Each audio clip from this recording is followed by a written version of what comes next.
কই কই আমার বাবা কি পড়েছো কি পড়েছো? Jingle bell. জিঙ্গল বেল পড়েছো? একটু নাচো নাচো। গালে ব্যথা হয়েছে কালকে। ষাট ষাট একটু নাচো জিঙ্গল বেল পড়ে।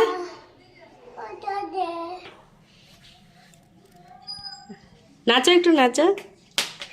হ্যাঁ হ্যাঁ হ্যাঁ হ্যাঁ হ্যাঁ। বন্ধুরা দেখতে পাচ্ছ একজনকে ড্রেস পরেছি আর একজনের খুব কান্না শুরু হয়ে গেছে। কেমন লাগছে? তুমি কি জামা পরেছো? জিঙ্গল বেল পরেছে বলছে হ্যাপি ক্রিসমাস। বলো হ্যাপি ক্রিসমাস। হ্যাঁ তুমি কেক খাবে তো? কেক খেতে হয় তো।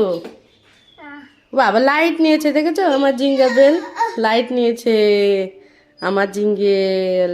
সবাই ওকে আশীর্বাদ করে যাও অনেক বড় হয় যেন। কিন্তু ওর দিদি ভাই কান্না করছে, ওকে ড্রেস পরিয়েছি।